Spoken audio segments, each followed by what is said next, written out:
বিগত আওয়ামী সরকারের আমলে নোয়াখালীর সুবর্ণচরে সরকারি রাস্তা দখল করে গড়ে ওঠা আবদুল্লাহ এগ্রো কমপ্লেক্স নামক একটি খামার প্রতিষ্ঠান মানুষ এবং পরিবেশের জন্য অভিশাপ হয়ে দাঁড়িয়েছে।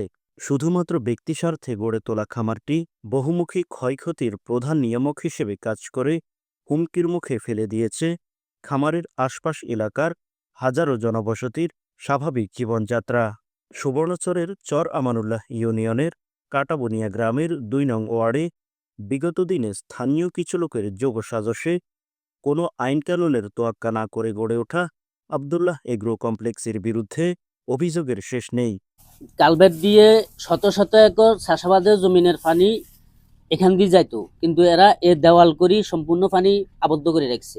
শত শত একর চাষাবাদের জমি নষ্ট হইতেছে এবং আশপাশে যে বাড়িগুলো আছে এই সম্পূর্ণ বাড়িগুলা জলাবদ্ধতায় আবদ্ধ হয়ে যায়। একটা রোড আছে, রোডের মধ্যে ওয়ালও করছে এবং তার ফ্যাক্টরির ময়লা কাঁচা যা শাড়ি দিয়ে সব আমাদের ক্ষতি হয়। সে আমাদের বিশাল নেতা, তারে এই দেশে তারে কিছু ধরে আগুন নিয়ে ধরে না, এটা সঠিক বিচার চাই। তার ফ্যাক্টরি ফসা হানি দিই, গ্যাসের হানি দিই, বিষুক্ত হানি দিই, আমাদের সোয়াবিন গ্যাস সব নষ্ট করেছে। আমি দিনে বানিতাম রাত গ্যাস চুরি করে সাহায্য, ওইটা ওই কারণে জোড়া আছে, ওই অনেক তাজা হানি আছে। আমার জমির ভিতরে ওখানেও হানি আছে। আমার ধানগুলা ব্যাগ গজব করিয়েছে, সোয়াবিন সব গজব করিয়েছে, এখন ব্যাগ সিডার করিয়ে গেছে।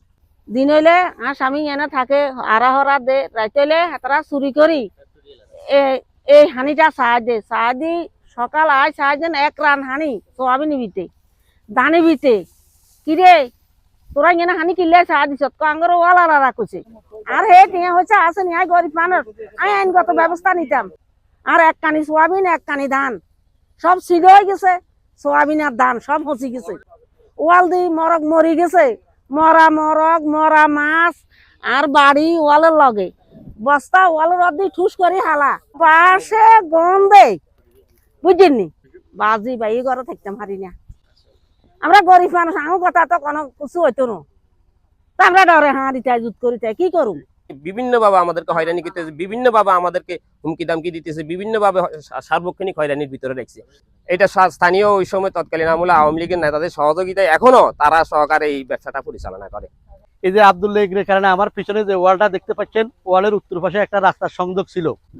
এখান দিয়ে প্রায় 20,000 লোক এই রাস্তা দিয়ে চলাচল করার কথা ছিল। যদি রাস্তাটা হইতো, এখান দিয়ে যে আবদুল্লাহ এগ্রো তাদের এই ওয়ালটা হয়ে যাওয়ার কারণে এই রাস্তাটা আর করা সম্ভব হয় নাই। আমাদের কৃষক মাসুক, আমরা জনগণবাসী, আমাদের বাচ্চা কাচ্চা আছে বাড়িতে, ঘনবসতি বাচ্চা কাচ্চা গুলারও সমস্যা হয়, দুর্গন্ধযুক্ত। আপনারা তো ভিতরে ঢুকছেন, বাইরে থেকে অনেক দুর্গন্ধ আসে।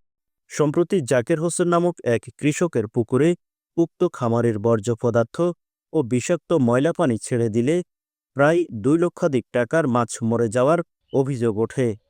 এতে ক্ষতিগ্রস্ত কৃষক স্থানীয় ইউপি মেম্বারের কাছে বিচার দিয়েও কোনো প্রতিকার না পাওয়াতে এলাকার লোকজন ক্ষুব্ধ হয়ে ওঠে।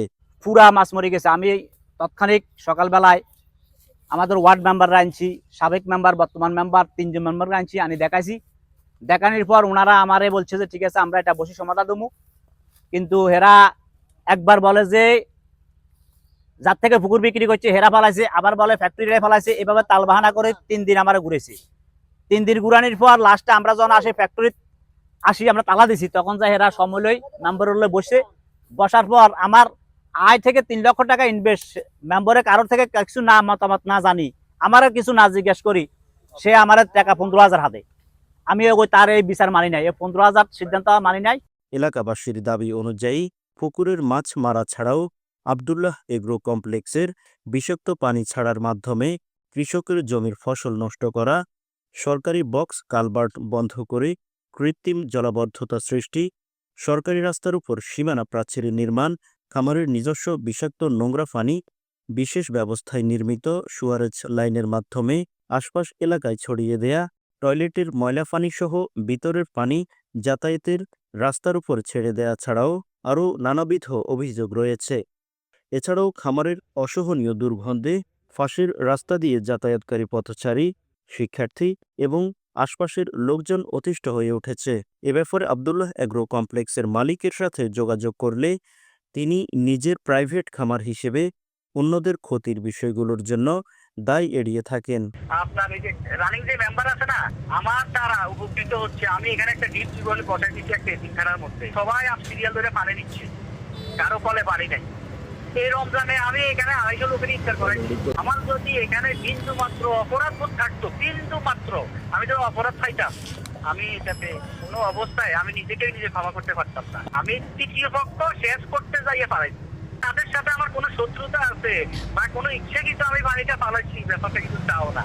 ওনারা যেটা করতেছে, ওনাদের তো মানবিক বিবেক বুদ্ধি আল্লাহ যদি ওনাকে দেয় আর কি, ওনাদের যে মাছের ক্ষতি হয়েছে তার থেকে আমি 5 গুণ 10 গুণ বেশি ড্যামেজ আমি এখন দিতে পারছি। তবে স্থানীয় ইউপি মেম্বার বিষয়টির সত্যতা নিশ্চিত করেছেন। নানা দিক দিয়ে ক্ষতির কারণ হওয়া আব্দুল্লাহ এগ্রো কমপ্লেক্সের বিরুদ্ধে সোচ্চার হয়েছে স্থানীয় জনগণ। এই খামারের বিরুদ্ধে আইনগত ব্যবস্থা নিতে তারা উপজেলা প্রশাসন, পরিবেশ অধিদপ্তর সহ সংশ্লিষ্ট মহলের সুদৃষ্টি কামনা করছেন। এ ব্যাপারে উপজেলা সহকারী কমিশনার ভূমি চেনমং রাখাইন অভিযোগের ভিত্তিতে ঘটনার বাস্তবতা দেখে আইনগত ব্যবস্থা নেয়ার কথা জানান। মানুষ ও পরিবেশের সুরক্ষা নিশ্চিতকরণে এ ধরনের প্রতিষ্ঠানগুলোর বিরুদ্ধে যথাযথ ব্যবস্থা গ্রহণ করা এখন সময়ের দাবি।